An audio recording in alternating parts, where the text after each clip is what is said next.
kati bonna abantu abadde ba President Museveni lwaki Kasuku yabatise because brand ye nene bonna batuteteri muntu ali equivalent ku brand ye tetuganye President Museveni 01 wa Uganda naye kuba namawulire ababaddeyo yabadde abeetaaga nnyo okusinga ate bo kumwetaaga kiriza ganda nagamba wano mu bantu abagobererwa mu Uganda erinnya bayita Kasuku because yakoledde Museveni ani ye Kasuku Museveni omukolera YouTubers ne ba TikTokers ba influencer bonna simanyi mikazi baba wadde nange simanyi naye musetegeera tosobola kena macha kudda kusaidi ya government no reportinga nga bank account yo tesanyuse mu bantu bonna n'ababaddemu omuntu eyasinze okutraininga Kasuku tanako nti President Museveni yafunye kyayagala naye ate banamawulire twafunye kye twagala naye banamawulire bonna beyatutte bwanga yabadde akakadde kamu abadde mu ka transport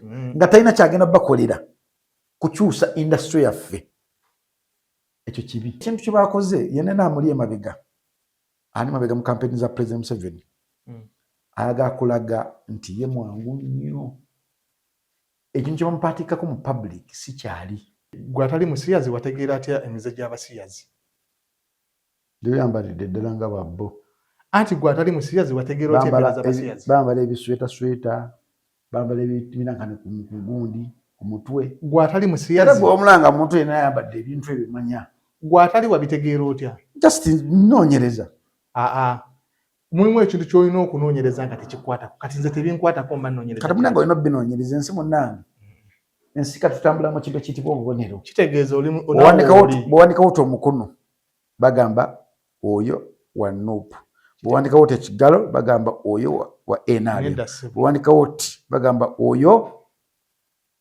buli kimu kiriko obubonero kano kalina ensonga ki kali ku mukono gwange kitegeeza naawe oli musiyazi buno bulina ensonga ki buli ku mukono gwange olina ensonga ki oyambadde bwoti olina ensonga ki okutte redi bonna kikyali ku simu yemu Happy New Year kitegeeza naawe oli musiyazi Happy New Year wagenda mu bbala y'abasiyazi wali okimyeyo ki nze noonyereza kati nukankubulyeko lwaki onoonyereza by'otakola ndi munnamawulire nze okunoonyereza ku ekyo kintu nali journalist agenda ojjukire twakola wali okyali ku ssomero twali ne Lwasama omunene ye kati yagendayo mu bbaala wulira twali ne Lwasama omunene ne tugende Wakaligaawo wetwategeerera buli kimu kikola ku basiyazi ne tubategeera mwali mu byagazaaki baatuyita mu semina nga presenter abaliko ebiseera ebyo naye jjukira nti by then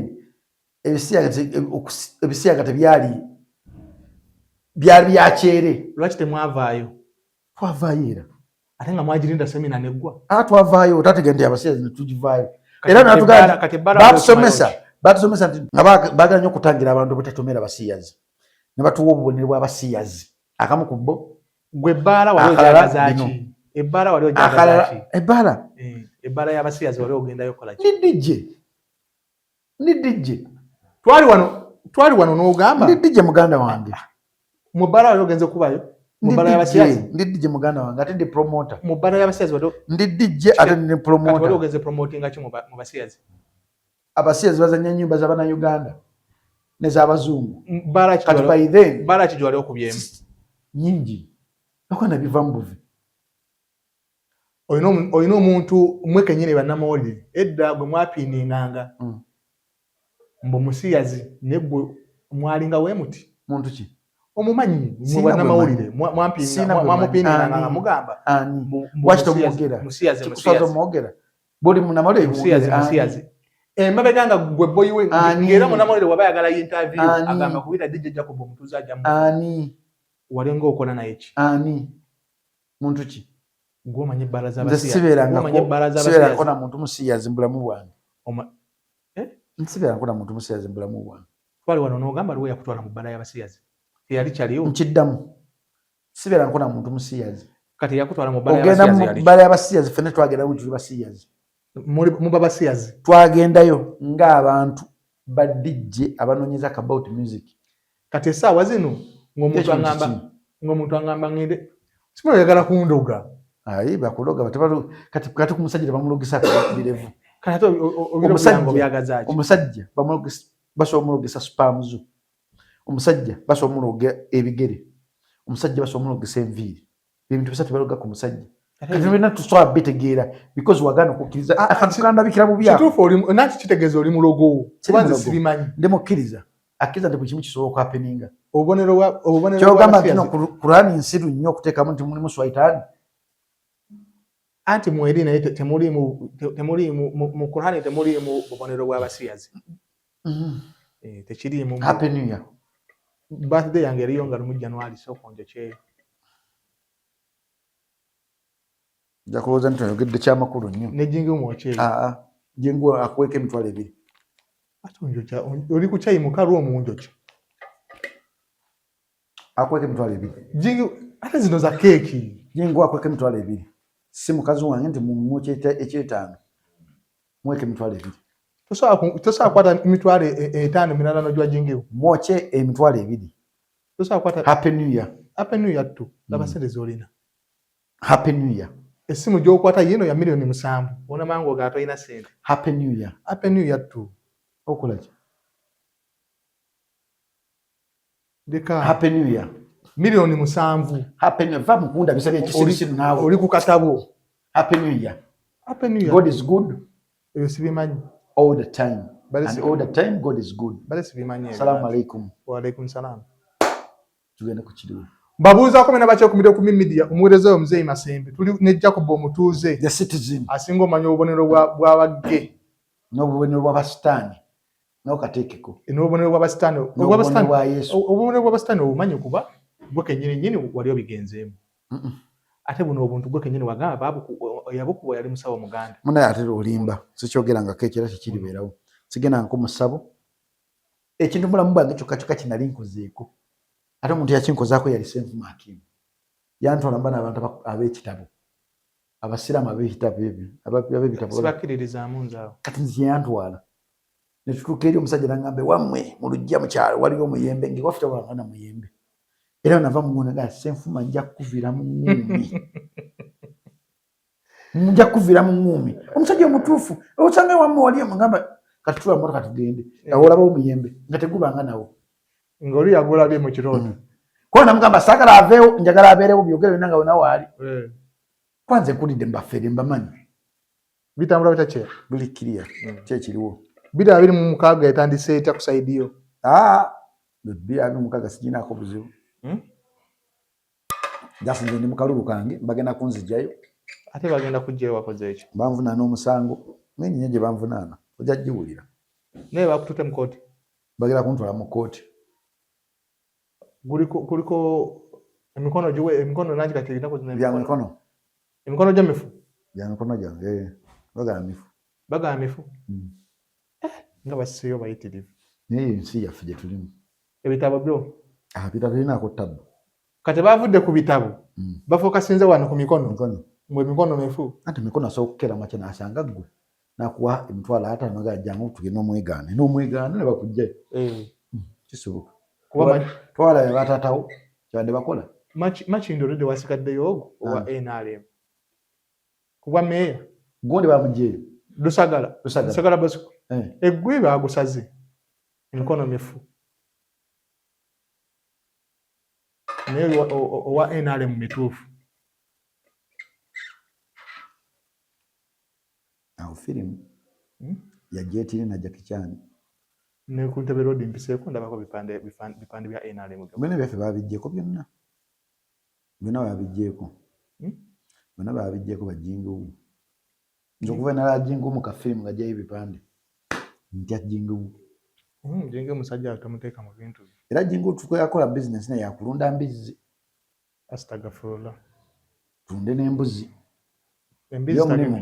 embizi tagenda lunda yo mulimu gwe gwakubalansinga bitabo n'obwo naba bitabo kasita biba bya mbizi tosobola kubalansinga bitabo ebyennye ku mbizi ebyembizi tajja kubibalansinga jinguwu waliwo aya mu Kurani gana okubalansinga ekitabo okubala embizi ezifuluma embizi ezingira taliiwaawo gwe jinguwu mwogeredde ngenza okulaba nga sikulabawo mwogeredde waliwo aya okukkiriza okugaana okumulimu olw'embizi inshallah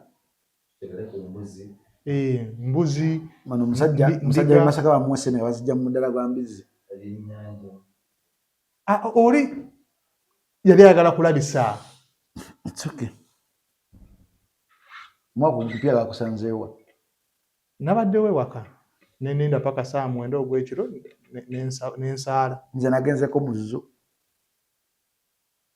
gwakusanze mu zoo nagenzeko mu zoo naye osabako ddi ngenda mu kyakizigeza tukusaba osabako ddi nsaba buli nnaku buli ddakiika nsaba buli nnaku buli ddakiika era nga Mukama Katonda simanyi olunaku lwe banaalumalako naye onteeka mu bantu abagenda okumalako olunaku nkusaba ontangira ebibi Mukama siina nimanyi gwe yantuna nteeka mu lubuto lwa maama wange weine ekigendererwa kyo nkusaba olunaku lwaleero lunyanguyire nkusaba olunaku lwaleero nkyuseeyo omuntu omu babiri mu bigambo byengenda okwogera taliziti omwaka nga twali tugutandika yamaani mulimu ebibaddemu nga Sean Style twamulaye nga tuteredde obutambi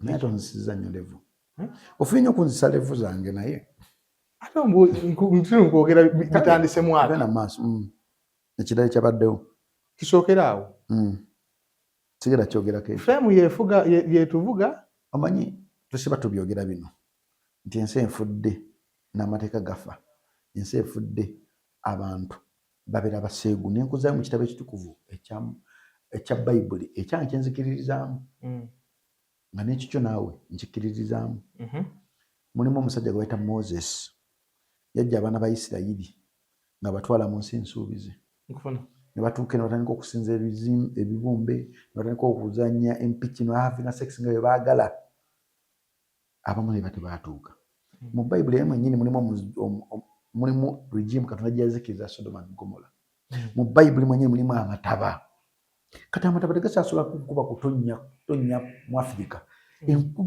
amataba g'ennaku zino luba lutalo okitegeera so Uganda yaffe paka ng'ekozeyo etteeka erigamba buli we tusanga kamuvi konna nga ka buseegu nga gaakatunda mu ggulu nga gwo kalimu luzira emyaka 10 n'egyo 15 bujja kendeera bwe tusanga akagundi kyekirina e Rwanda kalabba tojja kuddamu kalabayo twetagayo omuntu nga dictator ebyaddala nga dictator twetagayo omuntu ng'agamba nti wabba akasimu bakutemeko engalo 2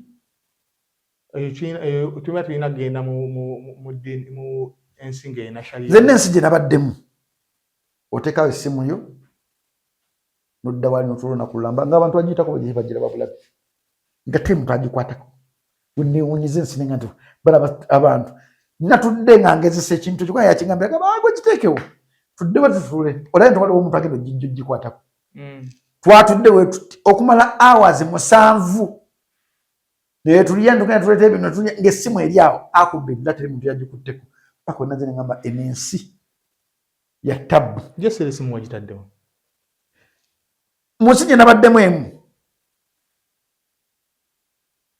omukazi naye kati kangezese nti wana abantu bafa ku muntu ngenda kugwa olaba abantu bagenda okunfaako nagezesa abantu bonna bakubira 99 yajjidde mu ambulance mu sekendi nga ambulance etuusaawo naganya Mukama Katonda abantu ne batusinga okujja mu nsi zino batuufu so ensi yaffe yafadde okuva waggulu paka wansi ensi yaffe yafa okuva mu maka paka mu kyaki ensi yaffe yafa mu bakulembeze n'ennono n'enfa kyova olaba abavubuka b'ennaku basobola okukwata obwakabaka bwa tribe yonna ne babuvumavuma ne babukola bwe bati ate ensi ne bakubira mu ngalo kyova olaba yagenze abamu abadde babuuza President Museveni ebibuuzo yabaddeko oyo yakatuteera obutambi yabaddeko kati Museveni musajja wattu Museveni tajjala tumunenyeza bwereere because ye nga ye mulimu ebintu byatamalirako budde omanyi simu gyakwata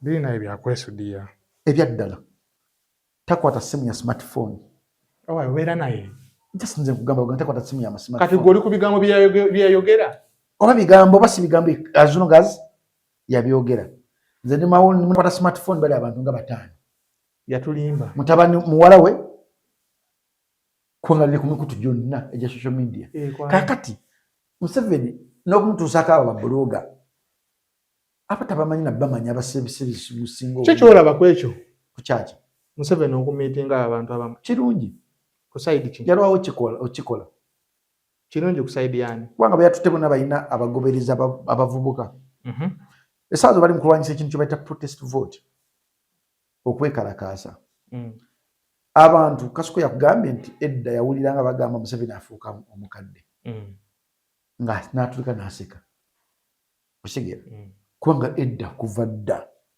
kyetwawulira ekituufu yafuukako kapa n'afuuka bimanyi biki kati ekintu kye bakoze yenna naamuli emabega ani mabega mu kampeni za President Museveni ayagala kulaga nti ye mwangu nnyo ekintu kye bamupaatikako mu public si kyali naye ekyo ekintu ekyo byandibadde ojjukira Museveni asambanga emipiira enakivubu paka yalwala amagulu nabanga takyasobola kusamba mupiira ate piara we yandibadde amukyusa ate natandika okujja ku ground ddala naye saawa zino emyoga mifu abagyonoonye emyoga beba NRM emyoga PDM nfu abagyonoonye beba NRM n'obagamba munange PDM abantu babagamba tugera kuwaka kadde asatu gaffe ensanvu ogitwale tebakkiriza nti gyekiri naye nga muleete gyekiri President Museveni agamba nti yagala abantu bawejjere bakadde osanga mu PDM omuntu yafunye sente za PDM nga wa NRM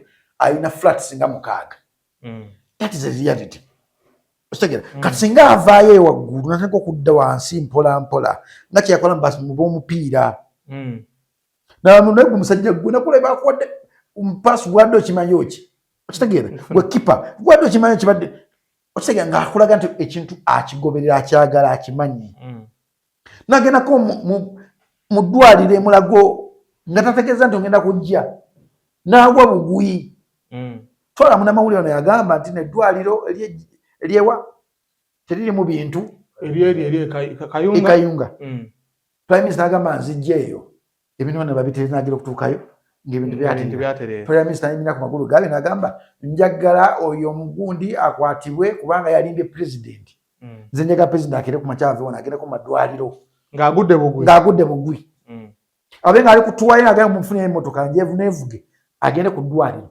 alabe embeera y'abantu gye babeeramu agende ku masomero ga gavumenti aga primary n'aga secondary alabe afuneyo omwana ku kyalo agende amusasulire alabe essene mmeka ze bagamba abantu mu masomero ga gavumenti bajja okukakasa nti nno talinaawo kintu wadde n'ekyo talina gaini gya protecting wadde n'egyo naye byokera bantu okuddira bannamawulire n'obateeka eyo kirungi concept yabadde nnungi because those people babagoberera kkiriza ganda naggamba wano mu bantu abagobererwa mu Uganda mu YouTube channel zigobererwa mu Uganda nakuwa YouTube channel mmeka nakuwa eyo omuvubuka wa Mboze mukati ani Sakozi ne unzanya okwanga teyabaddeko Sakozi pozi wa national platform ekyo nsobola okitegeera ne president waffe musaba ayipinge abantu ab'enkyukakyuka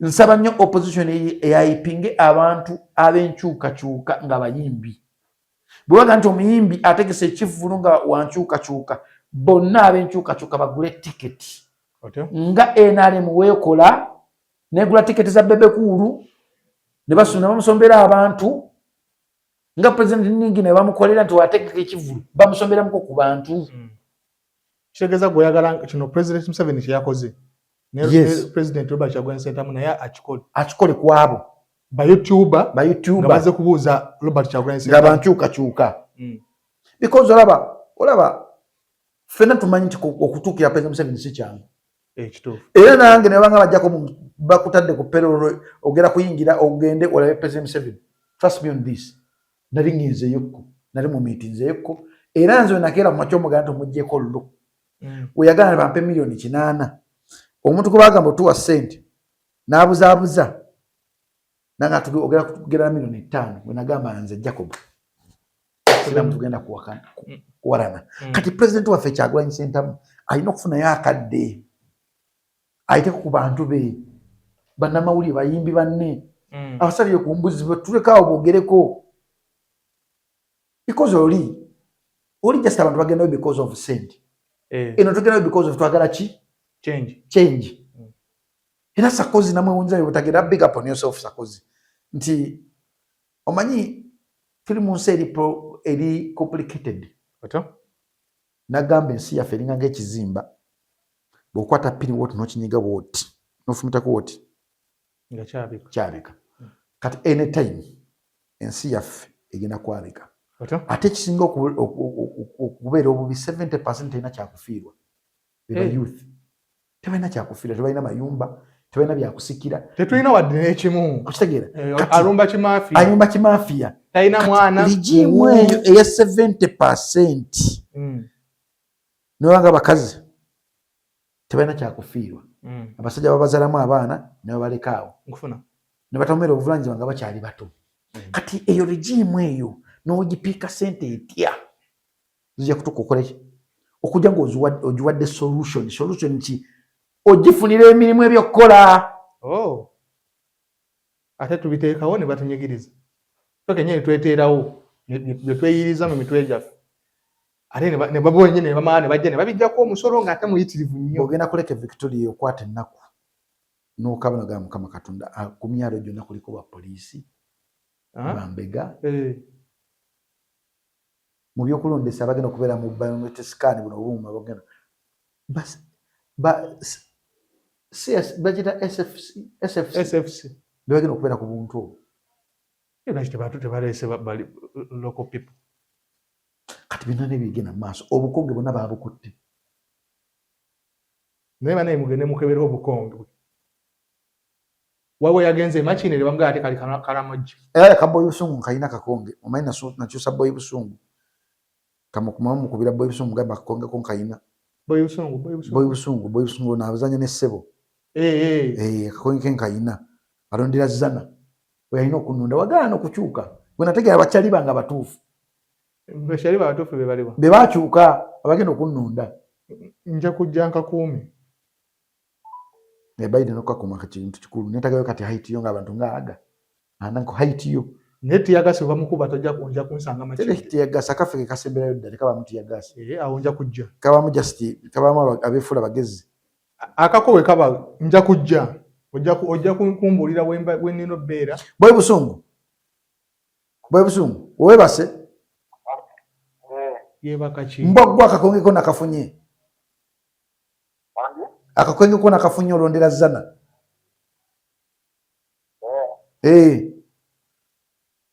takutegedde olondera zana ku police station gye nonderako gye nyini takutegedde we nondera wolondera mbutontegedde tomanyi koyogera naye nkutegedde kyeya akyali wange buddo ate nga weefula ayebadde yebase olina mukazi abwebusungu abeera n'abakazi kati nkikuddira ali mu ligimu mu bantu be nali ndabyeko mu Uganda muno abatali benziye boyi busungu abeera naki boyi busungu ni wasebo anti abeera naki kizibu nnyo okubeera mu bwenzi sebo wasuze nani nzeka yasula yekka ono virgin peke yake emyaka yo gituuse owasa oyo muzeeyi yagamba sebo akakwenkono akafuna otya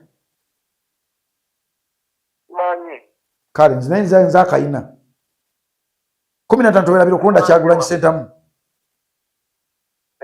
15 towerabira okulonda Kyagulanyi Ssentamu kale sebo fakalotukanoonyeza omuntu gw'oli mu kugamba akulagira ddala mbu ebyobululu tabiriiko kuba n'akakonge tayagala wadde okumanya ani akalina abadde bambi yakyuka yampa endagamuntu ne tumukyusa kina yekka kino ekya President Museveni okumiitinga bakasuku n'abalala ababaddeko ani yasinza okifunamu bona bakifunyemu President Museveni yakifunyemu atya bwakifuniddemu yaze public ntino muntu mwangu Gwe abantu bonna abagenzi ba President Museveni ku bloggers kola profile yaabwe. Nze nagenda nawunza kwasa kozi yabaddeko. Kola profile yaabwe okuviira ddala kuba bad black TV bani tunya profile yaabwe. Be bantu aba trendinga, be bantu aberamu bukasera okuscrollinga oti for you page ku TikTok nga kwebali. Kiba kitegeeza nti ye yasqualinze. But simanyi oba moment gye bamuwadde President Museveni ya moment but blogger gye bamuwadde eri wafi because sawa zino bungantu wamitinze President Museveni otyo nga internet ya Uganda bajese muyamu nga bawulira nti YouTube omuntu asobola kukola milioni 5 olunaku omwezi okitegera nga tagenda bikolako because tajja bikolako because era wotununya abantu abalaninga internet muno mu Uganda first family nayo percentage yaabwe okitegera tekinga ne kola back tunes tosobola kuba na kola back tunes because said by nazi baziripoti bayinawo mutemu agwabo. Yes, kati YouTubers ne ba TikTokers ba influencer bana simanyi se mikazi baba wadde nange simanyi naye munsetegeera tosobola kena macha kudda kusaidia ya government no reportinga nga back account yo tesanyuse mu bantu bonna nababaddemu omuntu eyasinze okutweninga Kasuku nti Kasuku amaanyi gayina gasinga bonna abantu batutte kyegeza ne bali tutte bwomu yeeka ne bantu Kasuku bwomu n'omwa budget running studio ye netereera oba ne omwa budget eri wafi erinya bayita Kasuku because yakoledde Museveni ani ye Kasuku Museveni omukolera Kasuku yasinze okolera Museveni. Kasuku yasinze okolera Museveni otyo okusinga ate Museveni okolera Kasuku because it's a fountain of honor to meeting us fountain of honor oyina okukyusako obulamu bwo buyina okukyukako womeetinga omuntu asalawo alina obuyinza obulamu bwo buyina okukyukako either financially either productive ways naye oyinza okukeera makyo okubuuza bonna babaddeyo babadde sente mmeka nategeddeko million emwemu ya transport Museveni nyene yajeyogeredde. Is this worth it? Anti kati simanyi eno tetuganye tomanyi omuntu omu President Museveni asomuwa billion 10 omuntu ogwo oyo amumanyi oyo zi billion ezifulumye Jose Kamina yali ogwo olaba ekisawo kyeyatwala kyali kisawo Bebe Kulu ali ogwo oli asente zatwala President Wanigina ali ogwo oli asente zatwala nze neebuuza bannamawulire bannaffe waki tulengezebwa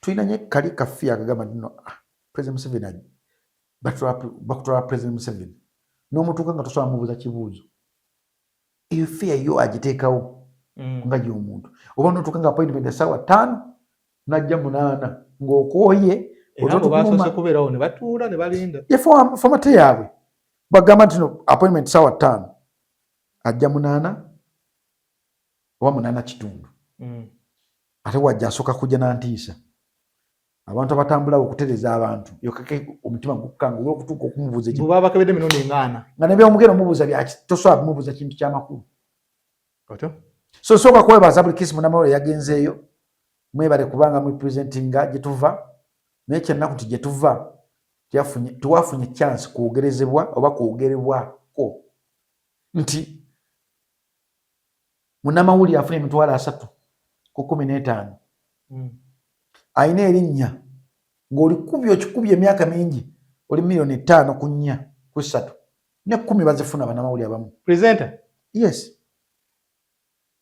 cheya ebyaddala mulimu presenter wano mu Uganda afuna milioni 10 presenter yes wana Uganda yes ali ku radio ya Luganda ne mamu presenter ali ku radio y'oluzungu afuna milioni 5 n'omukaaga nti presenter afuna sente nti ne producer manager bannamawulire bano bagenda mugundi bafuna sente nyingi naye nga president yeetikka obuvunaanyizibwa bwa programming n'omukutu gwonna. Wawo TV pasitwale egigula gumu kasanvu.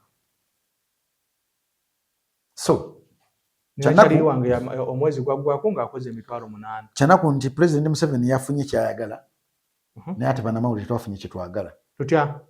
Mpozi nga Kasuku yamusabye nti akikole often nga ba meeting ategere ebizibu byabwe nti okujjako internet oba yavuwaza bloga because internet bagala gijjaho gwe kennyini omulaze nti oyogera ne jjajja yalina obuyinza internet agenda gijjaho omane mwezi mulamba nga tokola naye gwe mwezi gumulamba nga tokola ng'omuwadde content ne space yo ng'omuwadde ne amasannyalaze ku ggwe eri abantu abakugoberera. Tetugaanyi President Museveni 01 wa Uganda ne mulimu abantu abatamukkiririzaamu.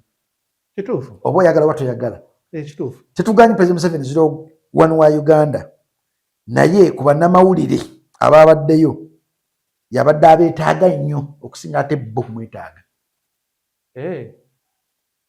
Kuba ku Sunday yali ku kitimba nga luwo scrollinga. Yes, yali ku kitimba. Kitegeeza yali ku ogwo omulimu yakola omulimu. Era bayida omuntu yenna yabalira President Museveni yamubalira kintu kirungi. Eyo for that more plus. Kasuku yafunyemu nga y'omuntu. Yafunyemu. Atya. Nti I think mu regime y'Abakasuku ye nga yasetinze pesi ye but era pesi eyo yabulabe engeri emu oba endala ginyonyole nti God forbid quote me right, God forbid tugeze Uganda ekyuse wano kati omuntu wansi kyayinza okulowooza Kasuku. Jjukira waliwo ekintu kye baateeka mu bantu ba wansi nti buli muntu asemberera omuntu wa NRM mulabe anti bakiteekawo mu bufu. Nkunnyonnyola kino kyekiri mu bantu. Nze ne Bunamwaya waliwo omusajja alina essomero ly'emikono ali eyo mu kyalo bye bayita Kanaala yajja wano ng'ayagala ebbaluwa. Nze alina omuwa ebbaluwa okukola essomero lyonna. Bwe yajja namugaso akuwa bbaluwa nga soose kutuuka ku ground. Nze naye simanyi wa NRM nga manyi mutuuze wa Bunamwaya. Otyo? Ne muteeka mu mmotoka yange ne muvuga paka ku kyalo kye. Ku ground waliwo abaana ba Nuupu abeerawo. Naye ne nambula essomero mba nvayo omu kunankuba emikono. Aŋŋamba byatugamba bituufu. Nimugamba eki? Oli wa NRM musajja gwe tukakasiza olunaku olwaleero. Nimugamba ku lwaki? Otambula n'aba NRM. Ne mubuuza ani wa NRM. Mugamba omusajja gujjeemu wali wa NRM. Obadde okola ki naye? Naye era bina ndi mukulembeze akulembera either olwa NRM oba olwa DP oba okitegeera oba oli mulugwala oba omuprotestant oba oli musoga ndi mukulembeza awa service bantu bonna. Nkufuna. Nesooka mutuna wenda muvubuka nenjaga omuddamu nagamba kituufu. Waliwo omusajja gwayita cameraman ali eno yatambuza ekyo ekiboozi. Kituufu. Kyayogera kituufu. Era ffe waffe ntolinayo kalulu. Nemugamba nunga tuwali tabbo. Towakanyiza na kuwakana muganga mpaka neki. Because nala kugamba tujja bitegeera. Muganda wange ndi mukulembeze ali mu office asaavinga buli muntu yenna. Owa NRM wajja nga alina service gyayanjagala ku nganze nina gimuwa. Reason being ekyo ekifu kye ndimu si kyange ky'abantu b'e Bunamwaya. Kati omusajja oyo gw'ongamba wa NRM ayagala bbaluwa kutandika ssomero lye. Togimuwa. Ffe tuli bankyukakyuka naye ne mugamba enkyukakyuka yo gy'oyagala ate si ye yange gye njagala. Kale ffenna tuli bankyukakyuka. Naye mu mateeka bw'obeera ssentebe wa Bunamwaya buli azze maaso go omuntu wajja ng'ayagala emmundu nze alina okuteekako omukono okufuna emmundu. Era alina emitendera gy'ayitamu okufuna emmundu eyo. Nagamba nze nagifunako nemala nengizzaayo ku busungu bwe nnina nga sijja gisobola. Ne bagamba ekintu kyammwe kiikyo nkitadde. Ne mugamba muganda wange nze okujja n'omusajja ono nzize kulaba essomero wagenda odditeeka lirina ebiyigo by'abawala birina ebiyigo by'abalenzi essomero lumuziri zitya walungi environment eyogera ki abantu boogera ki abantu ekintu kyayagala bakisiima bate bakisiima naye obanga wotutte nti wa NRM it's okay sijja kuyomba naawe otyo yanzira motoka waggulu era ekyo kimu ku ebintu abantu bagamba oyo Jacob yeeraga endabiro w'amazzi vuga ziri waggulu nzivuga nziri waggulu because emotoka yange si ya gavumenti yange ate nina abalabe bangi omuntu asobola okusanga mu jaamu oba muwunda n'akuyira acid ekisaba okitegere Uganda gye tulimu abantu bayooza nti nga babiraba webiri ffe abantu Katonda be yawako ekisa okubeera abamanyifu tulina abalabe n'emikono gyaffe nga birina byaffe guli mulabe wange namba emu ntya ndi mulabewo ntya oli mulabe wange namba emu ntya olwali tusobola okuba nga twogera nga tuli ba mukwano enkya guli mulabe wange namba emu Allah watu wabasaze era nze n'engombe yange egamba a friend of my enemy is also my enemy ani mulabewo mulabe wa mukwano gwange mukwano gwange nga mukwano gwa mulabe wange naye abeera mulabe wange namba emu ani mulabewo isa sayingi yange yeeyo era nina enjogera yange negamba omukazi atalina magezi ebitundu by'ekyama bye bibonaabona nnyo omukazi nga talina magezi ebitundu by'ekyama bikola ki bibonaabona nnyo so President Museveni nga ye yafunyeemu nnyo naye bannamawulire bonna be yatutte bwanga yabadde akakadde kamu abadde mu ka transport nga talina kyagenda bakolera kukyusa industry yaffe ekyo kibi simanyi munsi ezitegeera kamera zitebazijjaako musolo munsi ezitegeera kompyuta zitebazijjaako musolo simanyi Uganda bakiri kitya so babijjako kitegeera kati bimu ku bintu Kasuku byandabadde appointinga because content is a wide thing buli muntu asobola kukola content we nzo ndaba wano nasalawo content we nkola bintu bibiri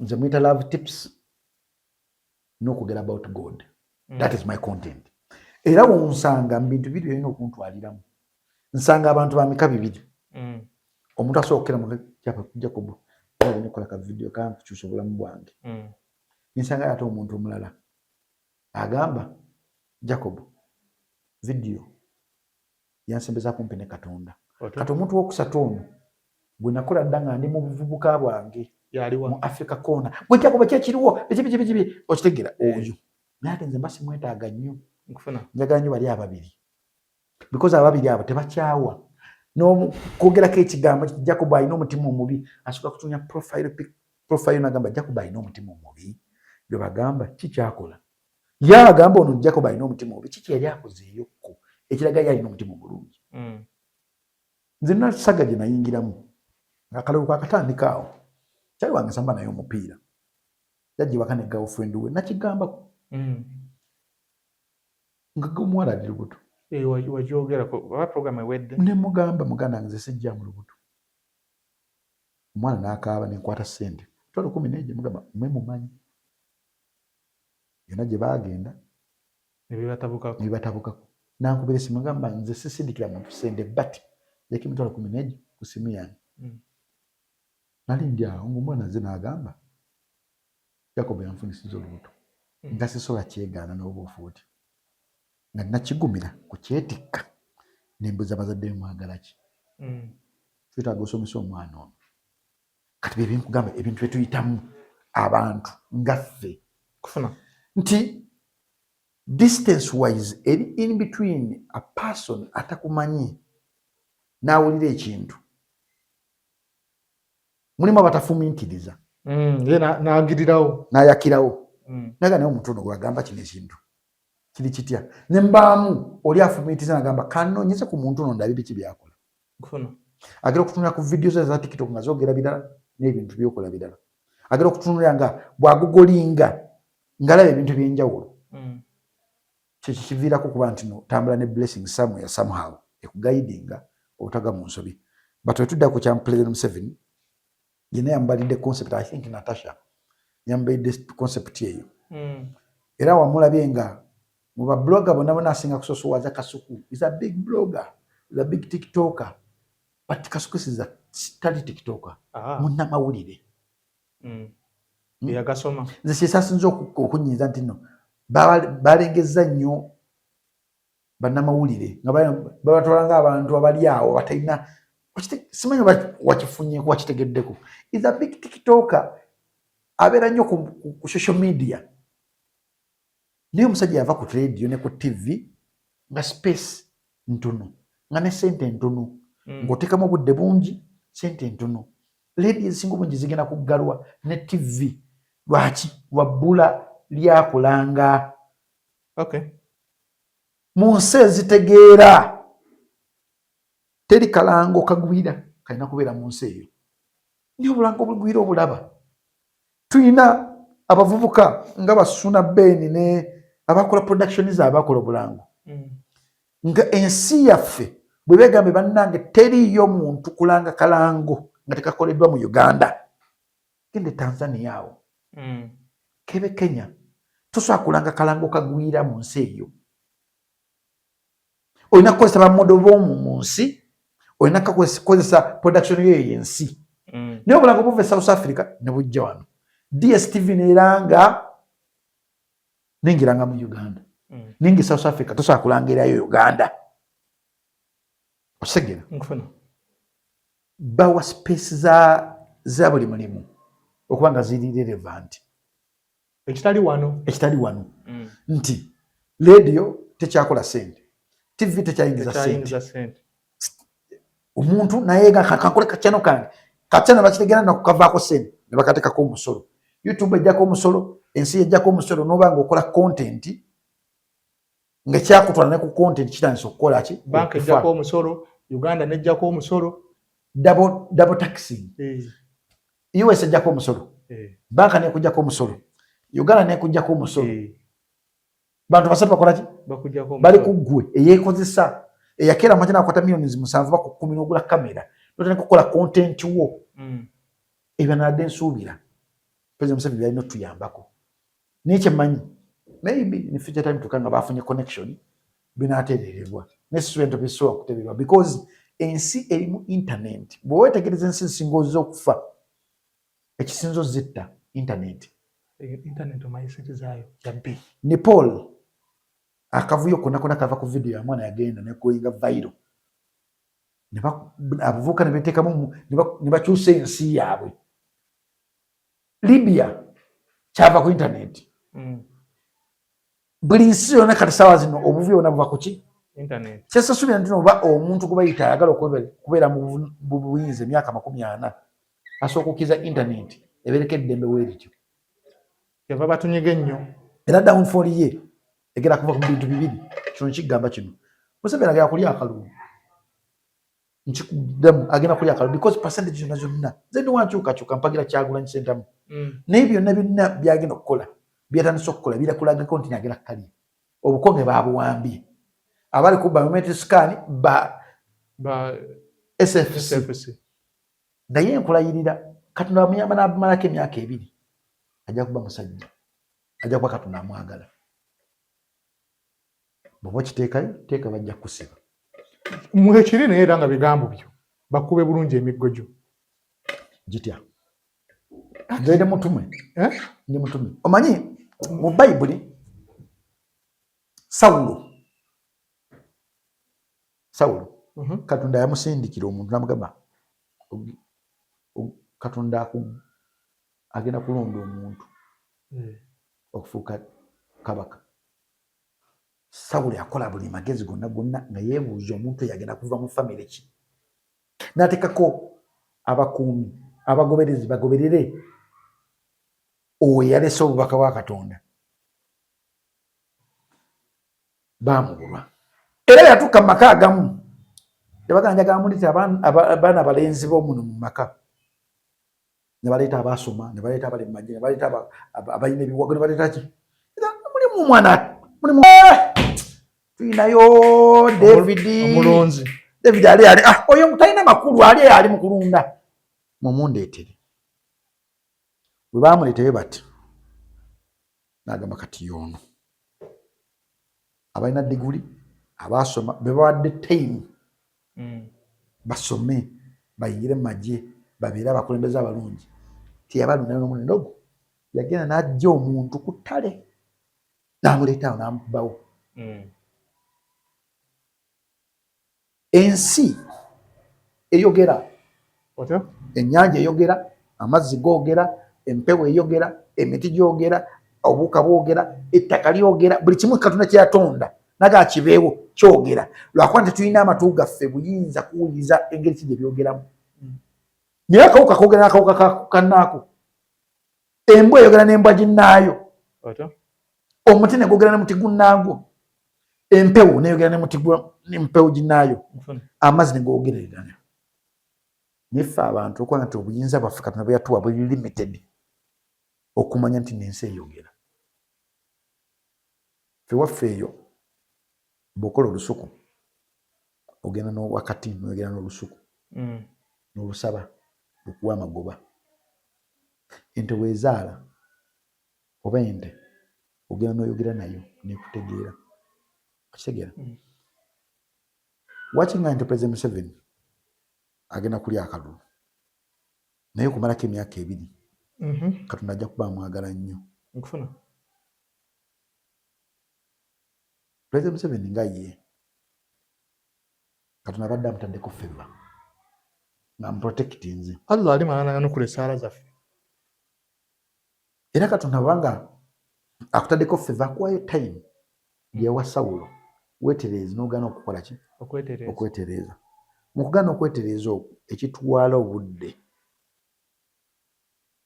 kibutwala n'otukekya n'ovaako. Olugenda mu Sawulo yalina Goliath kati mutwale essaawa zino ze ssente z'alina ze mmundu z'alina bwe buyinza bw'alina. Naye Goliath oyo yateekateeka omuntu nga tatya mpologoma, nga tatya bibe, nga tatya bbeya, ng'omuntu oyo amuteekateeka eyo ng'amanya ekigero okujja mu maaso. Waliyo Goliath gw'ajja okwejjemba nga muwanvu munene waati.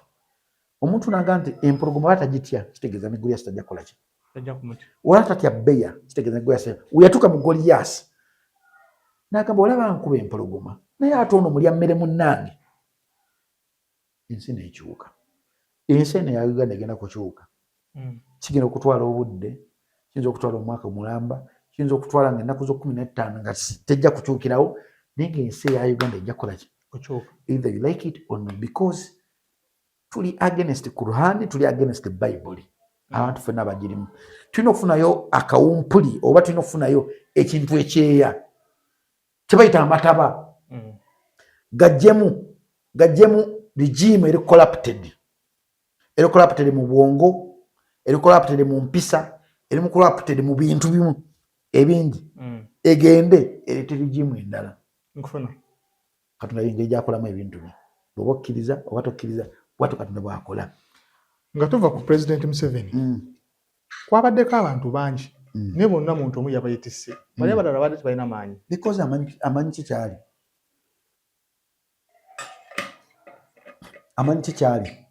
ate ne elements ze zonna zaali yazitutte wa President Museveni.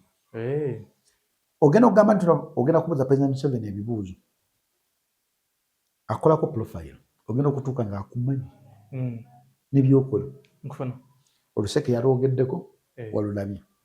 Olina agamba nsisobola kukuwa ssente because omusajja wa byokulonda ajja kunvunaana n'akuleetera karakita ye eya ssemannengene n'agiteekawo awo. Bonna ba YouTube abasinga obungi ba TikTok tebalina definition. Oba bakinaga news builder because alina definition. Osobola alina nga onoolaba Samsung eyawukana ku iPhone. iPhone teranga naye Samsung eri buli wamu okusinga ki? iPhone bagikola nga ya muntu wa bbeeyi. Okitegeera? Noyo yeepankapanka ayagala okuyingira mu bantu ab'ebbeeyi. Naye Samsung ekola buli lunaku buli ddakiika ekola ne iPhone ekola ki? Kati bonna abantu abadde ba President Museveni lwaki Kasuku yabatise because brand ye nnene. Bonna be baatutte teri muntu ali equivalent ku brand ye. bonna batutte era nabe Junior bambi ng'akaaba mbo bamukubye ekikono kyekikono kirina okubeerawo because bagenda okutunyamu comparinga Junior ne Kasuku bonna oyinza obalowooza nti bali kyekimu naye kuliko asinga amaanyi Kasuku mu byaddala Junior w'amaanyi naye tasobola kukola kwaki kubanga Kasuku ekintu kyakola kikoledde emyaka 10 ono Junior tegina kukola myaka 5 era obanga ogenze mu state house basooka kweyingamu I think ne mu sente kubanga bafunye sente ziri hidden bonna Kasuku ate kubanga basinzeeko value because bonna yeetisse omukulu okusinga ne banne abalala ekituufu era nze simanyi Kasuku watajjayo flat eyo nga bwatu bwalifa bwatajjayo flat kubanga mumanyi mugezi tasobola kutuuka awo oluseke ne lugaana welugaana ku kamera waki lubeera off camera kubanga Katende mugezi ku kintu ekiyitibwa ssente omwana yategeera ssente n'obwana bwazo bwonna era kikyeka bageze okutuuka oyo nezubeda byantalo bategeera ekintu ekiyitibwa ssente alina okubeera okutuuka ogenda okukola interview nga batuula ne bateesa n'abawulira kyayagala tuba tugendako olumu twayitibako guy wa St. University eno St. Lawrence University netugendayo twakava mu office nga ne Kasuku ayingira nomugana ne bane Kasuku otambuza luseke lubamu otambuzayo luseke naga twajja kwebaka twajja kukola ositegeera so kyemanyi nti Kasuku ayinza okuba nga yafunye ssente zisinga ku kaawo naye mwebaza naffe atuukiye kubanga naffe tubadde mu bigere ebye ffe tumugulumiza kamukubireko omwana Kasuku ku ssente zewafunye gwe muntu kyatajjukira lwaki tonjo kyalina ompulira emitwalo nga 2 n'akuwola n'akuwa nampa simanyi anagikwata kani kamukubire gezesa kamukubire mwansi tera nnyo kwogera naye si kyali wange nyo kiri awo naye kamukubire ogambe Kasuku ku ssente zewafunye okunjokyayo emitwalo 4 ovaako ki anagikwata katulinde Allah yasinga saa 3 zina aba yeebase saa 3 aba yeebase nedda ssebo Kasuku akeera Brad yali akeera biri ng'ali ku lediyo zino saa 3 ku ssente z'alina kati ate kukuba kati ali mu bbaala Kasuku yasuze mu bbaala ali live ku Kasuku live amponye nembalira kuba oluseka aluwulire ali live ali mu kunyumya emboozi ya Kasuku ne President Museveni tanti naye afunyemu iye alina abantu 7 buli zino bulijjo abadde azikola bulijjo abadde azikubaza so nga badde nga live nga zikuba alina programu ya morning show yakola buli lunaku njamu kuba oluseke saganze kummanyiira njamu kuba oluseke kubanga mu byafaayo bimwendi nze omu ku bantu abasooka omuwa platform inshallah tugende ku basajja ba babiri bano baani simanyi kigenda mu maaso Bebe Cool Big Size ne mutabani wa Chief Ali buli omu asindikira mu nnebiso Chief Ali yani Edirisa Musuuza yatugamba taata ye Chief Ali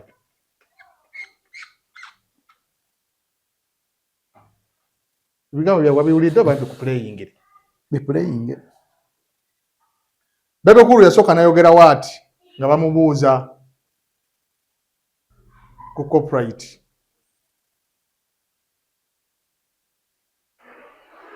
kansooke ku kye bayita copyright management system. Ebyo ebintu omuntu yabayo naye bagamba omuyimbi oyo ayogera ebintu byatategeera buli wajja kubanga ekintu we are amending the copyright law and amending the copyright law wetukimala okyamendinga tugamba twali eggulu we discuss those issues eggulu netugamba tunoonye system esobola okutrackinga music. It doesn't track copyright. The technology only tracks your music to see where did your song play, how many times it played, and can you get paid this much? Kalimbi wo walimbya anti ono nasooka n'amuddamu waati Ndowooza nti mu nsi gyansinga oyo anayogera Edikenze Musuuzi ndowooza nti mu nsi gyansinga okwogera oluzungu okugulu ate nawe bwe luba lumulemye aba n'ekizibu. So the system that is going to be managing all these streams and stuff is going to be a digital. That it's a system that is going to be managing all these infringements and stuff. It's a copyright management system built by the engineers of State House and others from UCC, URCB, Nabi Bulaya, so that is it. Simanyi ekyategeera. Kati ene wenze mumanyi bebe kulu gyoli nkukomerera okwogerako baze nkwogerako sifuna mugamba yatapinga masannyalaze nze nyina ennyimba bwe nyingira mu bantu awo ennyimba baziyimba zonna yali mu kwejinga tamanyi oba ayimba luzungu oba luganda tamanyi otiesi gyalina talimbye tumala okumutunda ennyimba zaffe ne tutuuka mu bantu ne tubeera relevant ekijjanga kyeyogeza nnyonyono ate nze abaana be n'abakwano bange saagala mwogera ku bintu bikusajja pozingako in fact family ya bebe kulu mu nsonyiwe naye omusajja wange wa kisibo yankomerera. olaba president wa Nigina oso president wa Nigina oyo mulaba bebe kulu byenkuba byamusingako kiri kintu kimu kyokka kwogera luzungu kyokka kyamusingako n'okutegeera industry tamusinga bonna nga baba weeyinze nkufuna enjogera n'entegeera president wa Nigina ala nakuddamu kintu akiwa nnyo obudde mwegendereze nnyo nkufuna ogenda president wa Nigina agenda okukola blanda ng'agikoze ategeera nti njaga kukola blanda naye bebe kulu ye muntu gwosobola okukozesa mistake nga takirowooza n'akola kintu kyonna kyayogerako essaawa yonna asobola okukikola naye ebibasumbwa kiri kimu kyokka kyokka buli muntu anoonya buganzi kati esumba president wa Nigina nti oli ayagala kukuba kagaati kaliko ekisumbuwa ono nti oli muganzi nnyo eri ku ntebe gye yali atuulako muganzi nnyo naye erabira ate yamuwa amaanyi ago atya olunaku bwe baalonda akakiiko akagenda okutwala federation bebe kulu emizannyo gye yazannya yabeere mu finance akulembeze we waava amagwagwe. That was the downfall of bebe kulu. That was the downfall of Chameleon. That was the downfall buli muntu yenna yenna ali mu NRM nga muyimbi neragadde downfall ye mu kuyimba mu kibiina nkikunnyonnyola mu kino olunaku lwe baakeera ku makya ne beeteesa ne balonda president wa Nigina nga president waabwe. That was the downfall eya Chameleon, a downfall eya bebe kulu, downfall ya Lagaddi. Bonna abayimbi ba NRM yali downfall yaabwe because president wa Nigina ye muntu gw'otasembeza mugagga tomusemberezanga mugagga lwaki nani womusembereza omugagga kaba kaweddemu watogenda kukwatamu president wa Nigina ayina akalimi kyekisokera ddala mwita erinnya lye Edikenzo gwamanyi senga twali tudda mu bulamu bwaffe bwa bulijjo wandibadde omutamenga nti mufere namba egyo emu nga yakwatiddeko omuntu akabe mukazi amunnyonnyola nze mu bantu be nali ndabyeko bakafulu mu kkwana nga tayogedde bigambo bingi oyo ye namba egyo kasaawa kyaliwo emyaka emeka nze nkubuulira kino wabeera n'emyaka emeka nze ne banga nti Jacobo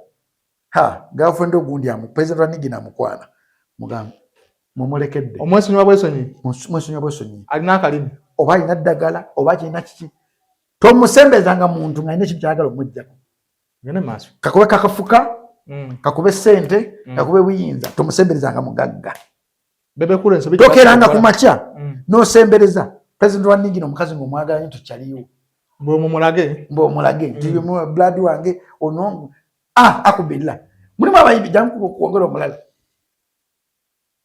mulimu abayimbi oyo mumanyi ono omulaba mitaluna Haji Haruna oyo kyali wange yankolako emikolo nakkiriza Haji Haruna tomusemberezanga omukazi oba Katonda yateeka ki mu lulimi lwe simanyi naye Haji Haruna akuba akalimi asobola okujja ku mukolo nomugamba yono omukazi naye bigambo ebyo ebiti aba amaze omutwala kati ye president wa Nigina ayina akalimi ate akola research yakera okutina prof nagato nyingidde mu bantu bano oba Kyefali yavaawa mu bwongo bwe n'amugunda bu ate yali abaziza nti Kyefali tajja kwogerwa public ye mistake kadi yakola ndi President Museveni tomugamba tebamugamba bakita batya kyama togamba nga President Museveni kyama era Masembe yali wanangamba mutabani wa gundi akubira bano abagamba bwati wali nti ye ali straight what oto kati olutali lwa byanfuna nakuganja nkufuna bonna ekintu kyebakitimu kibali mu kukola bo balowooza nti government ya President Museveni yo nsiru nnyo okuwa abayimbi ebbeetu bwetutyo tetutwaziza mwaka ogwakyo tetwaziza kati ekisanja kigina kugwako nga federation wali emyaka 5 ginatera owera tejja kugwako gitulonda ddi okulonda ki president wa federation ekisanja kya Kenzo simayidi wekigwako Bebe mulungi is a nice guy. Okay. Bebe ino mutima mulungi. Bebe kyasinga ko president wa Nigi na kile kintu ekyo. Mutima mulungi. Bwagamba nti tugera mu nyumba mulimu milioni 8. Bwe nfuna milioni 8. Ntwala kana na mutwala ana. Tugaba na kiwato. Kiba kiwato. Teyefuula. Okay. President wa Nigi na mu nyumba ya tugera mu milioni 8. Ne milioni 8 njaga ko milioni 6. Watu wali mumutwala ebyo bibiri ane bibiri ebyo mwenza mwenzanga temubitote okitegeera kati yenjawulo eriwo mu kutegeera as in thinking ku president wa Nigina ne Bebe Cool president wa Nigina alowooza nnyo okusinga Bebe Cool nti president wa Nigina ayise mu nnaku nnyingi emuleetera okukozesa obunnyo obwongo etale ku ya Bebe Cool kyobalange ndowooza nnyo etale ku Bebe Cool nti Bebe Cool awulambwe badde soft nnyo talowooza nnyo kyobalange n'ebigambo byabiddamu akola ki wayagala because ali liyo munda mu ye yayogera kyakola ki kyawule naye ono alina okuteekako plastic smile okubalaga ekintu kirala ne munda mu mutima gwali kirala nkufuna ebintu ebiri byanjawulo omuntu alowooza ennyo taba aliyo ebiseera ebisinga obungi omuntu ayogera kyawulire yabeera liyo kati mugamba nti ku president wa Nigi na Bebe Cool anali liyo I prefer Bebe Cool okubeera liyo bwetugenda mu bintu byebayogedde byonna president wa Nigi nasikuwalinze atya reason being nti Bebe Cool ebintu byayogerako naye tabimanyi nga president wa Nigi nakutoka ki bombi tebabimanyi yes ebya corporate nti bayingira mu bantu ne balowooza bebo nkufuna bayingira mu basirikale mu bapolitician ne balowooza nti batandise bafaanana olwokuba babadde ku mmundu ezibakuuma olwokuba babadde leadingika olwokuba babadde emmotoka eziro mileage ne balowooza nti bakola ki bebamu nabo ne balowooza nti bebamu nabo ekintu kisinza okunuma nti Bebe Cool abaddeko ne signs eziraga nti noba footya tulibeera bo kubanga taata era akolerayo n'atuuka ekiseera n'afuna obuzibu n'agenda e Nairobi ekyamutuukako yakiraba yemu ku signs ezandibadde ziraga Bebe Cool nti abantu booyirawo omubiri tebali kwagala tebali kusembeza bajaga mutabani wange oyo mutabani wa naye mu distance oli mutabani wa distance oli mutabani ajja mu myaka gy'abaana bebazaana nga toli muntu waabwe nkufuna oyo ye munenyiza ddala because obujulizi abadde nabo kati oli bambi wesitamunenyiza president wa Nigina wawano musajja avudde mu ghetto eyerandiza yekka akoze music mu butole n'atuuka ekiseera n'atuuka ku table gye basaavingira alina okuliisa omululu gwe gumusumbuwa kati mbayigize 12 yoli gwe bayita Simon Peter ye president wa Nigina wayigiza 12 Simon Peter ye muntu eyaga oya puje tumulaba ne Yesu oyo nkuvadde inze omusajja oyo simulabanga nako simumanyi namumanyi taina sina nakwenda nkenda kumanya kubeera n'omusajja oyo ye president wa Nigina okwefula rais lwakubanga ate mubayigize 12 sirayo Bebe Cool kwa Bebe Cool alina waagwa tasobola kulyamu lukwe tasobola yandibadde Yuda Iscariot natasobola kulyamu lukwe Bebe Cool aliri waba akwagala waba akwagadde n'afuna 10 otwalako 5 naye n'asigaza 5 ye Bebe Cool nti Bebe Cool ayagala okubeera mu environment nti n'oba mu kizibu nga sokubira n'agamba kyali wangaani mutabani we yaani oyo Alan ono mulala oguyagbu ono amukolera ebintu bye Kirebason mufuna milioni 10 Kirebason azikola nazireeta okitegeera ye Bebe ne ku points bonna ze basubmitinze yasinze okujerega ennyo yadde President Wanigi yamujereza ennyo omusajja mbwa ayimba ebintu tamanyi oba ayimba ddala Luzungu oba ayimba Luganda kiki kinakuzizayo ku kyantu kye nagambye ku kasuku definition muntu kintu kikulu nnyo omuntu ga nti ogwa wano President Wanigi naye muntu alina definition aga nti agwa wano agwawa ye kati nze simwagala mbya ddala nenjogera kimanyi kituufu mu bayimbi abali mu Uganda bali abayimbi 3 abakola ki benalinda byeko nga bakuba audience zonna President Wanigi na mwali nkiddamu mu bayimbi mu Uganda muno benalinda byeko ndi jimu yange bali abayimbi zimatiza asooka Chameleon oyinza obutatuwa Chameleon yasookera ddala owokusatu yedde Kenzo ali wakati sijja mu kugamba olyokwerinda nti Kenzo oyo buli luyimba lwonna lwafulumizza njogedde Kenzo Garcia President Wanigi n'oyo buli luyimba lwonna lwafulumizza emyaka 15 emabega 13 lukubye audience zonna y'omu ku bayimbi abadde basinga okwagalibwa obuganzi obuliriyo y'omu ku bayimbi gwewadde osobola okutegeka n'ofuna abantu 10 ezo nga bw'otandikirako 10 ezo mshuwa ddiiru ng'olwekyo kusaze bw'otandikirako gato Kenzo we mutegeka President Wanigi nawe mutegeka nja kuba n'abantu 10 Kenzo mutandikira ddala ate mu bakazi omumanyi oyo ye Shiba ye muyimbi omukyala gw'opangisa omugamba nti abantu 10 nja bafuna abatandikirwako kati bane 2 3 4 zijja kujja engeri gye nnanzeemu ate kitali ku Bebe Cool nti Bebe Cool amawanga magatte Bebe Cool ye muyimbi gw'olina okufunirako ebintu bingi nnyo okumutunda because ennyimba ze tezicrossinga nnyo zirina we zaala olekeze kaseke omuyembe nokozesa enkonyogo neeraalira awantu kati ze nnyimba za Bebe Cool zaalaalira wantu nate ennyumba za President Wanigi wakasuka enkonyogo evaayo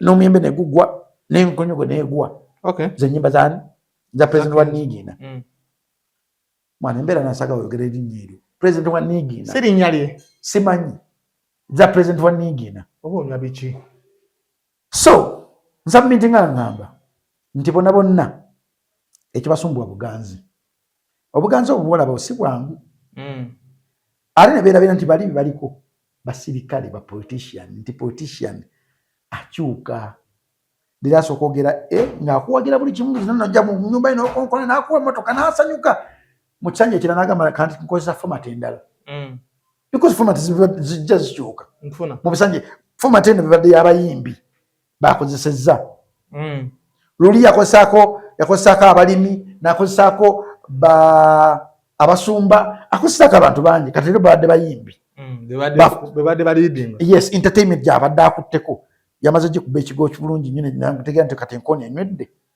kati okuddako ekiddako ajja kuyiyayo ekirala tiimu Eddie Kenzo weevayo neegamba mbu oluyimba nkulowoozaako oba nkulowoozaako lusinga katalogo ya Bebe Cool baba batuufu mu reality nagambye ku bumbiriri Bebe Cool ne President Wanigi nagenza omuntu gwensinga gwenza okuteekera omukono essaawa zino ye Bebe nanze naye ate sikyali wange nange era tanjagala osegera naye mu reality President Wanigi n'oyo musuuzi oyo Bebe Cool walimba atya talisobola kufunayo ennyimba 3 President Wanigi mu nnyimba ze zonna zenyinza okugamba talifuna City Alosi talifuna Stamina Stamina amufunako Stamina ekasepiti naye kasepiti buli omu awujja kasepiki ke oli ayinayo kayimba aka Love You Everyday kagoyingako naye sitaloso yo mulaba ne saza kataso okulumya Diamond Platinum mu mutwe kwa Diamond Platinum tainayo luyimba nga lulwe olwali konzeko vairo nga sitaloso zonna ennyimba zalina zikola bozi kyokka kyasingako ku Bebe Cool ekyo di Bebe Cool nanayimba atya ebisere ebijja mu maaso talisobola nkindamu kino luyimba lwenkanakana sitaloso talisobola kufunayo luyimba lwenkanakana sitaloso sajjanga mu munafuyiza niwalekera ku makina abeera esene zijjuza luumwenu because age black ya Bebe Cool tesobola kukola bintu biri mu ligimu eno.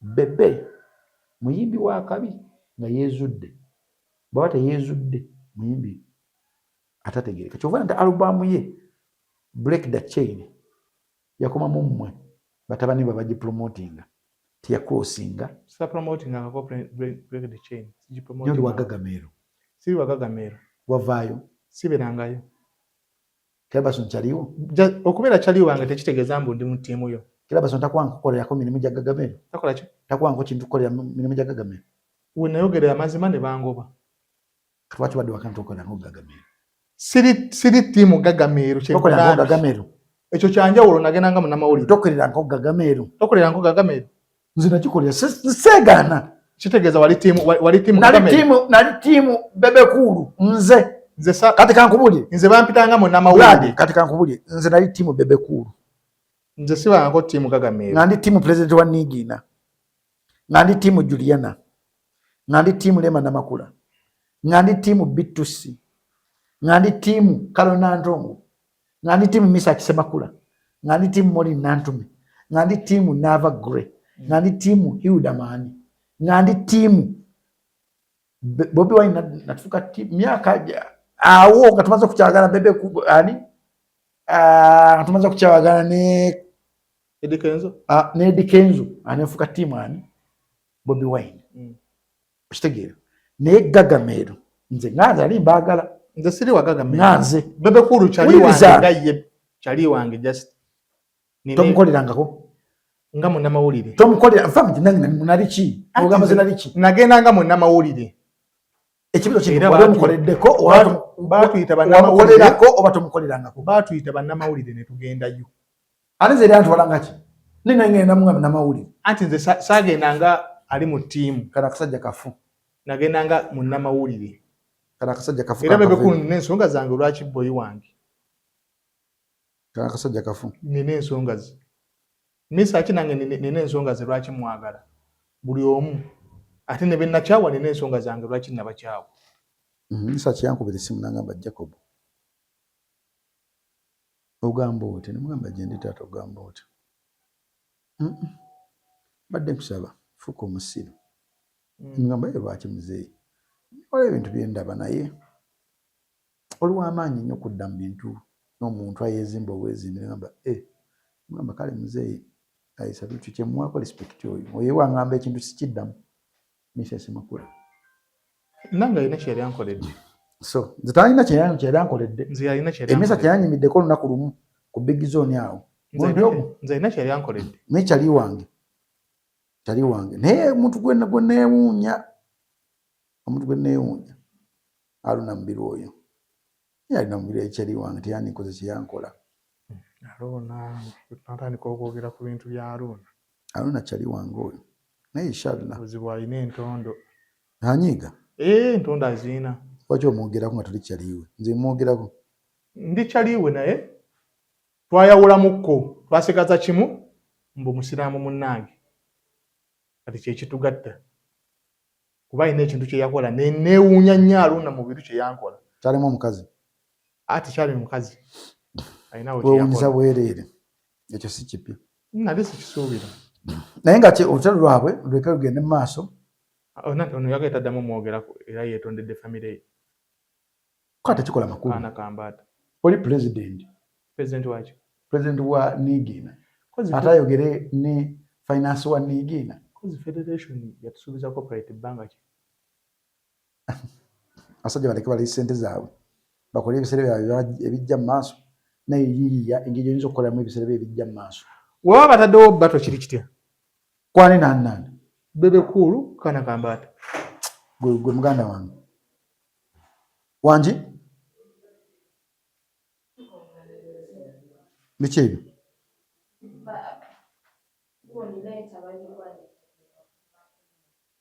Nga baagalayo?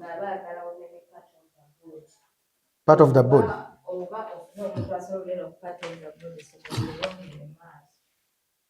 I don't know. Bagala mbere part of the board. Bali wawe bali awo. Mugambe kati kanzije. Banene mukati. Part of the board abayi n'okubanga waya akasente. Neho nonga mugumu nnyo kasente ke. Andi bajja kuba babene ebetaganga ya sente. Vakuba yaye. So, Batu.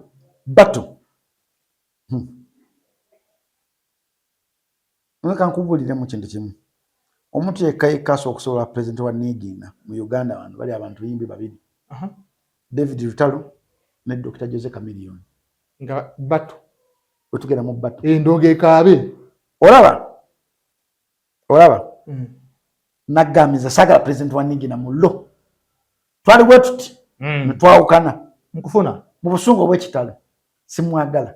But mu reality abantu babiri bokka basobola okusobola president wa Nigiina. Ye Chameleone ne David Lutalo. Ate ne David Lutalo nno naye okumusobola because David Lutalo ye muyimbi ayinza okuddira Chameleone okuba n'ennyimba ezituuse ku ground.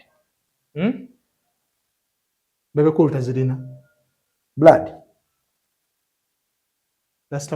I do respect Bebe Cool. That's wange nga munda. Daba simuna fera ni reality. Nkubuli ebyaddala.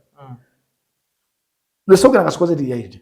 Amanga sikoze Bebe Cool ye muyimbi ayina image n'erinnya byowulya Bebe Cool image ye matching erinnya lye ayina image yaba star.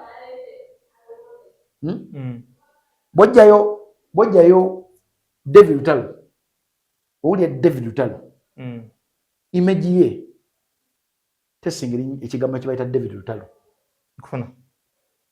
Dr. Jose Chameleone ye muyimbi owokubiri ayina image ejja mu Uganda muno. Owulya Dr. Jose Chameleone n'avaayo n'agamba oyo Chameleone olabira ddala no star akoze eki.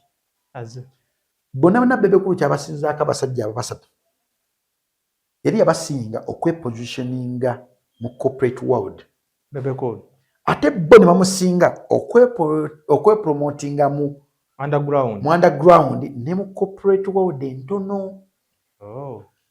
Because Bebe Cool kyeyerabiramu kiri kintu kimu kyokka mu byafaayo bye. The corporate world eyaniriza kyonna. Naye underground tebalagaaniriza. Eyaniriza omuntu agifaananamu. Kyova Bobi Wine. Chameleone yajja ng'akuba wansi. N'afefeta wansi. Bano nga bali eno waggulu. Kitegeeza Chameleone yali kataka. Bano nga bali ku kapeti. Bano nga bali ku kapeti. Kati omuntu akubye kataka. Ayawukana ng'omutadde mu kasawe kaaki? Kapeti. We yajja n'akuba tunavumirira, n'akuba simanyi, n'akuba bombo clat, yakuba ennyimba za kapeti awo. N'anazaako bunaaza. Kyekinganga Ronaldinho mujja e Brazil, mu bisaawe by'e Brazil, omutwale mu Barcelona. Yalina ogukuba gonna guggweyo. Maradona mujja mu Argentina, mu bisaawe bibi, omutwale mu Napoli mu wani, yalina ogukuba omupiira gonna guggweyo. Bapere mujja Brazil mukasawa akataka. Tuna abantu abasambi bafa bompiira. Abasambi dawe kawempe kasawe kawempe akatakao. Fetu asamana ngande bengo. Ninga bengo. Olebera dantu musambi wompira jjo kubera wakabi. Nkufuna. Ne bamujje n'onteka mu bisayi bitegere ka olebera dantu bengo ki yagukuba. Ne kukola ki? Ne kunoga. Kakati Chameleone yuka kyabasinga. Kenza agenda okujja. Yajja mu era erimu Good Life ngayaga kutula ku table of 4. Najira mu era eyalimu peni nyingi. Tugamba peni enyingi. Najira mu era eyalimu production ng'olina okukola production omungi. Najira mu era ng'olina okukola video. Kati era ezo Kenzo nazo kuba naziyitamu n'atulamu n'agera mu best 5. ninga tana kutola mu best chi Firi. Mu best 4. Okay. Nakuba stamina nasengula onajja mu best 4. Nkufuna. Bano Good Life nabadde mu the best what? 5. Nakuba najja mu the best 2. Yatuukayo. Nze simwagala nkubuli alaali. Ate bino byekugamba biri ku reality. Kenzo wetwogera ku bayimbi abali babaddeko ab'amaanyi. Ensi yonna beemanyi. President Wanigina akwata kifo kisooka wali mu reality. Nozaako Phil Bongo retire. Nozaako Dr. Jose Chameleone and others. Others go womanyi oba otekawo basudde oba otekawo Paulo Joseph Bukafero oba otekawo Lema Namakula oba otekawo Juliana Kanyomozi kati gwamanyi olinga ndagambu Bebekulu wabata sobola Kenzo kitegeeza tasobulira ko ddala Chameleone. Ate tekyawufu nti bwe kyebeera ekyawufu wa wano nze naa tukwidde mu era ya Chameleone ne Bebekulu. Yes or no? Kituufu. Nti kibeera ekyawufu wa wano nti bw'okola battu ya Chameleone ne Bebekulu ng'ogitadde wali nzirukirawo nengenda mu Gagameero nintwa kusaidia Gagameero. Omanyi lwaki? Nti twabeeranga kusoma nga twaganya okubositinga nga Bebekulu mu biseera ebyo weti yalina swaga. Kati abaana bonna mu era esinga obungi ali mu 40s 38 baani awo balina kuddukira mu Gagameero. Ebisinga obungi baddukiranga mu Gagameero. Okay. Because Bebekulu yaba afaanana ng'alina swaga eri abwe.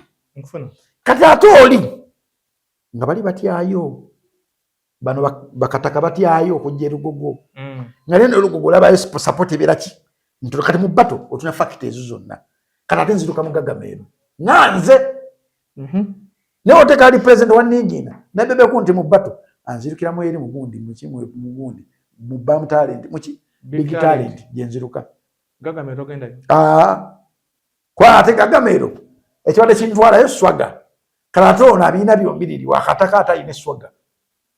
Sometimes we bend over with my friend, we take over.